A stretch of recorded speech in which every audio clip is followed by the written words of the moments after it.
Hey everybody, welcome back. I've got a short and sweet one for you this time. I'm gonna 3D print and paint everyone's favorite deadbeat dad from Jujutsu Kaisen, Toji. My initial plan was to use this dope model from CG Trader to make a Toji action figure, and don't worry, that is on the way. But it is a cool model, so I figured I'll print it, paint it, and sell it to make some funds since making action figures is not cheap. Now, as with most prints, there will be slight imperfections and things that need to be sanded and smoothed out, so we will be doing that first.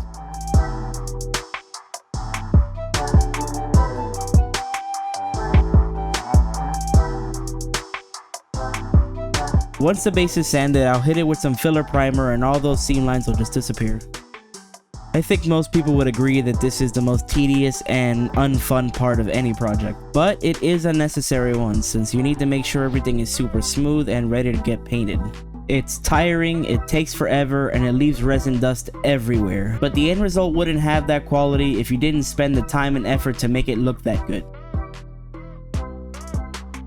I had an issue with the print here where they didn't quite line up the way they're supposed to, but that's nothing that a little epoxy sculpt can't fix. The reason for the clear wrap is so that I can stick these two pieces together but not have them adhere permanently. When I push the two pieces together, the epoxy sculpt will seal the hole, but I'll still be able to remove these pieces later since they won't stick to the clear wrap. With all the little fixes and preparations done, it's time to start priming everything. Now usually I won't talk too much through the painting process since it's pretty straightforward, but there are a few new techniques that I decided to use in this video for the first time, so I figured I'd explain them. The first one is to use a pink undertone before spraying the skin color. I've seen a few artists use this technique before, so I figured I'd try it out. I started hitting all the skin tone pieces with various levels of pink. Some spots darker, some spots lighter. I wasn't really being very uniform since I figured once I cover it all with the skin tone, it'll give a nice shading look. It's probably difficult to see on camera, but trust me, in person you can actually see those pinkish tones. The next thing I wanted to try was to use more shading than I normally do. Usually my skin tones will be 1, maybe 2 shades max. So this time I wanted to try out more tones and shades. First the pink undertone, then the skin tone base layer, and then a slightly lighter skin tone for highlights. I applied that same technique to the pants. First a light gray primer, then a white base coat, followed by some darker gray shading.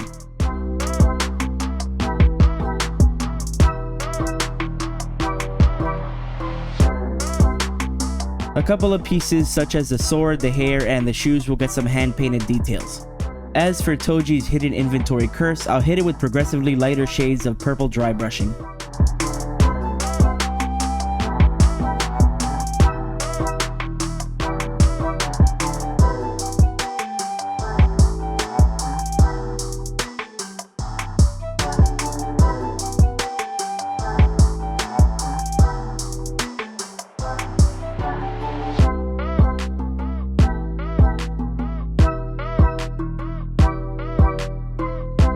I'll once again be putting that new shading technique to use with the base. The first coat is the darkest shade, followed by a slightly lighter one everywhere except for the cracks. Then I'll put an even lighter coat in the middle sections of the planks for some depth. With the painting done, it's time to seal all that hard work with some matte varnish.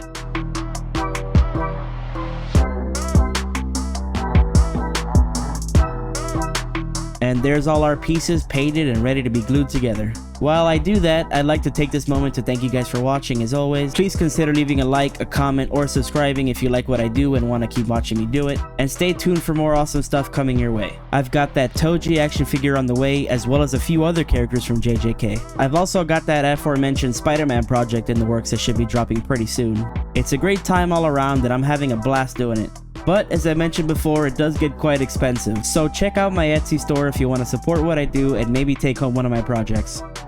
But for now, all the pieces are glued together, so let's take a look at my 3D printed and painted Toji Fushiguro.